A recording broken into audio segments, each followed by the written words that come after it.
I just wanted you to see me stand, even just once. Zach didn't say it loudly.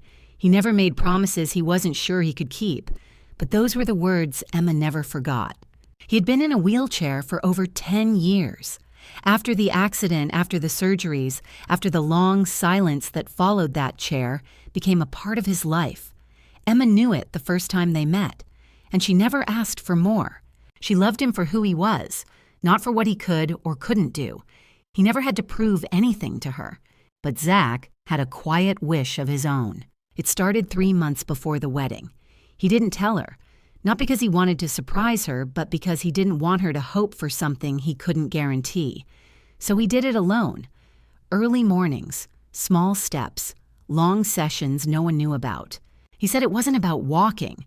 He'd accepted that part of his life was behind him, but standing even just once meant something different. Maybe it was pride. Maybe it was love. Maybe it was something he didn't have words for yet. All Emma knew was that in the weeks leading up to the wedding, Zach seemed quieter. Not distant, just focused. He smiled like he was carrying something. She thought it was nerves, or maybe just the weight of the day ahead. What she didn't know was that Zach had made a decision, one that would cost him more than anyone realized. But if it worked, it would change everything. And on the day she walked down the aisle, something happened that no one, not even Emma, was prepared for. Zach never liked talking about pain. He lived with it for so long it became background noise, something you carry, not something you explain. His doctors had told him years ago standing again wasn't likely, not with the kind of nerve damage he had. But Zach wasn't looking for full recovery. He just wanted a moment, not for pride, not to impress anyone, just for her. He started going to physical therapy again, quietly, told no one except the therapist who looked at him for a long time before asking one simple question. Why now? Zach just smiled and said, because she's going to walk toward me, and I don't want to meet her sitting down. It wasn't easy. He fell, he cramped, he shook. There were days his hands trembled too much to even grip the bars, but he showed up every morning not because he believed he'd succeed, but because he needed to try. Back home, Emma didn't suspect a thing. She worked full-time and handled most of the wedding planning. Zach helped where he could music guests the seating chart, but mostly, he just listened. Sometimes she'd sit beside him on the couch after a long day, rest her head on his shoulder and say, "It's going to be a simple wedding, just real. That's all I want." He'd nod, smile, and say, "Real sounds perfect." He never told her that every night after she fell asleep, he'd sit up in bed rehearsing, pushing down with his arms, testing his balance, willing his body to cooperate. He knew he wouldn't walk her down the aisle.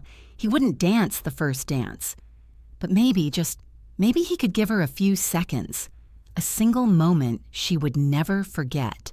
Not because he stood, but because she mattered that much. The wedding day came without much fuss. There were no grand decorations, no orchestra, just soft music, folding chairs, and the smell of fresh flowers in a small chapel filled with people who loved them. Zach waited at the front, dressed simply but neatly, hands resting on his lap. His chair had been adjusted so it didn't draw attention. He looked calm, but inside his heart was racing. Beside him, the best man leaned down and whispered, "You good?" Zach nodded, then glanced at the side door where the physical therapist he'd trained with stood silently in the back just in case. The room quieted. The officiant walked to the center, smiled gently, and said the words Zach had rehearsed in his mind for months. "Please rise for the bride." Everyone stood. And then, so did Zach. No one expected it. Not even the best man. No one moved. You could hear the air shift in the room. One guest gasped quietly. A few hands went to mouths. Zach's arms shook slightly as he steadied himself, gripping the rail he had practiced with in secret. His breathing was tight, but he was upright. Not tall, not perfectly straight, but standing. Emma stepped into the aisle. At first, she didn't realize what was happening. She was focused on not crying, on walking steadily. But then she looked up and stopped. For a second, she didn't move. Her eyes locked on his. The bouquet in her hands lowered. Her lips parted, but she said nothing. She just stood there, watching.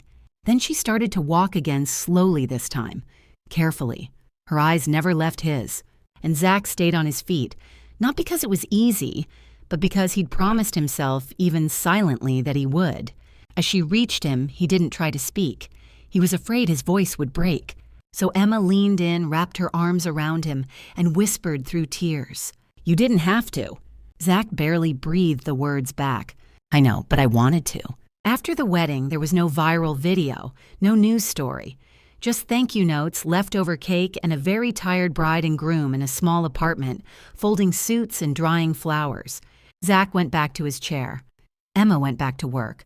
Life didn't change much, not on the outside. But some things quietly shifted. Zach still practiced standing once in a while, not for anyone else, just to remind himself it had happened, that it was real, that he could. Emma never asked him to do it again. She never brought it up unless he did, because for her that moment wasn't about standing. It was about being seen and knowing that someone tried, not because they had to, but because they loved her enough to want to. Their life wasn't perfect. The rent went up.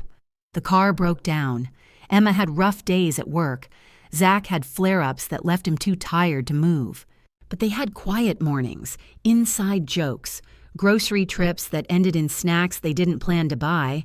They made soup when one was sick. They left the porch light on for each other. And sometimes, at night, when the house was quiet and the day had been long, Emma would sit beside Zach, lay her head on his shoulder, and say, "You don't have to stand again, just being here, that's enough." Zach never answered right away.